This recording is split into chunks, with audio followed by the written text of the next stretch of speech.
What's up, witches? Today we're going to be talking about 5 witch hacks for self-love, and this is a very important video to me. As you can see, I have my Mariah Carey going on with the mic. I just like it, so we're going to go with it.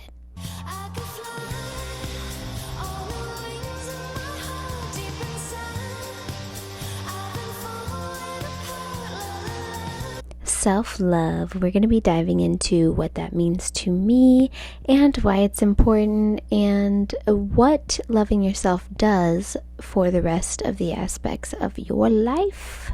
All jokes aside, self-love is the highest vibration. Love is the highest vibration. Loving vibration goes hand in hand with attraction.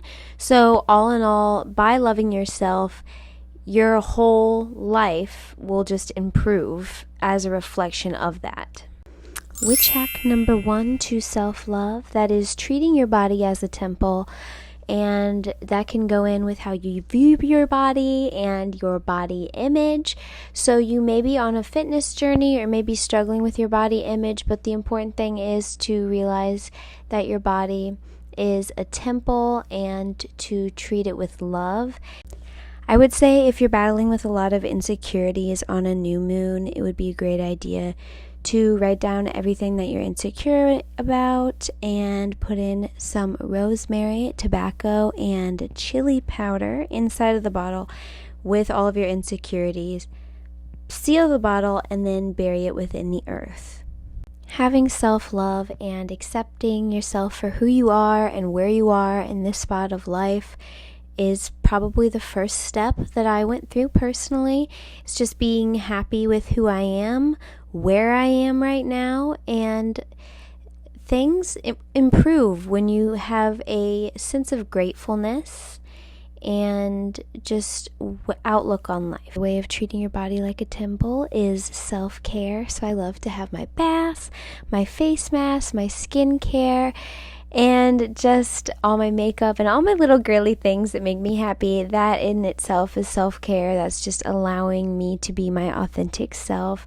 So, just not holding back and just indulging in the little things every once in a while, and definitely taking care of your body. If you love your body, you won't dehydrate it. Drink plenty of water. Most people are dehydrated. Drink some water, okay?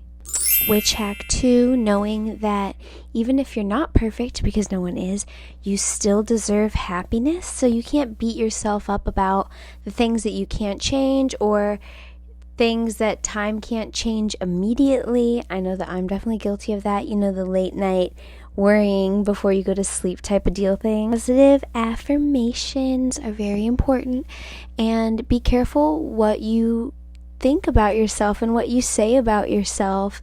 That in itself can be a manifestation. Do not talk to yourself in any way that you would not talk to your best friend. If you wouldn't say it to your best friend, don't say it about yourself, and try not to think that about yourself.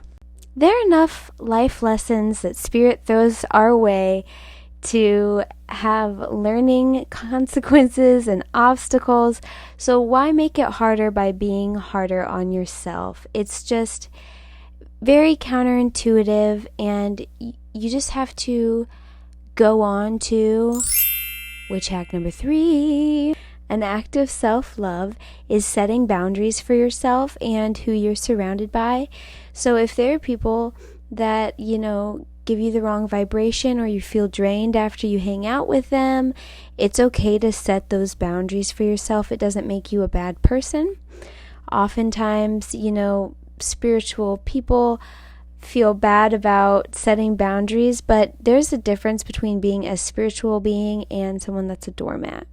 What I'm saying is if there's a person there that you don't want to see, or a place that you don't want to go, just say you don't want to go. That's a part of self-love. Just say, I don't want to go there. You don't even have to explain. I don't explain if I say I don't want to go somewhere. I literally canceled on a trip because we didn't know where we were staying, and I still think it's a good idea. I said, hey, I flipped a coin and it said no, so I'm not going. Straight up. Self-love. Setting boundaries also falls in with knowing your worth. So for you to accomplish self-love, let's just say in the dating world, you would be knowing your worth, being more choosy, for example, if you are into that.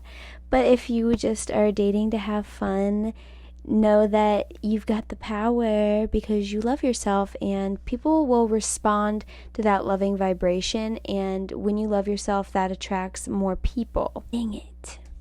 Get away from me, boys. I love myself. On any spiritual awakening or any act of self-love or self-love journey, you might lose some friends, you might lose some relationships, because it may open up your eyes of what you do deserve and what you don't deserve. So that's totally normal, and that's just a part of the process. But this is all for the greater good and ultimately for your happiness. There is going to be a bit of a purge in the self-love process. Witch hack number 4.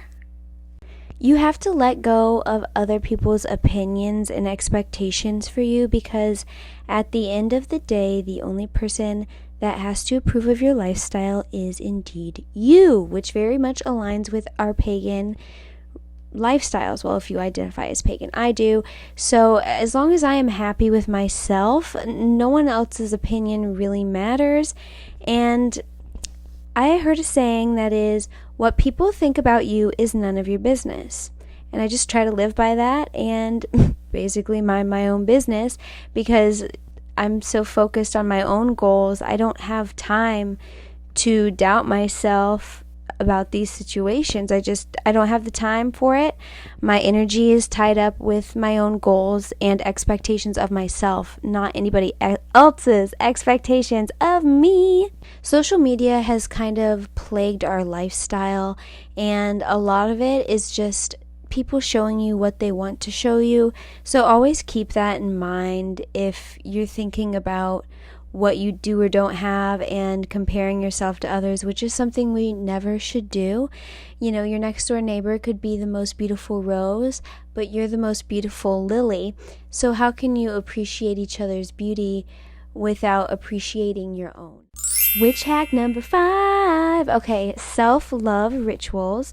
I'm all about magic baths, which cleanse your aura. If you'd like to buy one of my self-love and attraction baths, be sure to email me at gettingwitchywittit@gmail.com or message me at @gettingwitchywittit on Instagram to order one of those.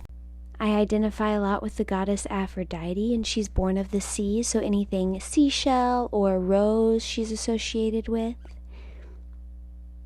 Rose hips tea also is great, along with jasmine, or if you could get a jasmine rose hips tea, that's great for self-love. And you can always enchant your mug by putting your hands around it and imagine a white light in a circular motion, just building and building as the tea brews, and then go ahead and drink it. You can also set intention and say, with every sip of this tea, I will love myself more and more. If you have an oil diffuser, I would definitely use rose and lavender for self-love. Catnip is known as the women's herb. So if you've got some of that in your house, crazy cat ladies, it actually attracts men. So, there we go. Frankincense, Palo Santo, lavender, rosemary, those are all great things to burn that bring in those loving vibes. Sweetgrass as well. Listening to frequencies on YouTube to help open up the heart chakra or create loving vibrations are also amazing things to fall asleep to if you're going through that self-love journey. With the loving frequencies that you can find on YouTube, you can hold your rose quartz or put the rose quartz on your heart and do some mindful breathing and imagine inhaling positive, loving, infinite energy and exhaling any self-doubts that you have. This video is very close to my heart because I have recently gone through a self-love transformation, and what it's done for me has just been astronomical. So if this relates to you and if my journey relates to you, please find comfort in that. I found myself in a very negative space with my romantic relationships. I would be picking the wrong partner over and over again, basically the same person but in different bodies, and I realized that I just needed to love myself, and that is such a wonderful space to be in, so I highly encourage that. Alright guys, well that about sums up our time today. Thank you so much for watching. Thank you for letting me into your home. If you haven't already, like, comment, and subscribe your favorite self-care tips. I'd love to know. And as always, love and light.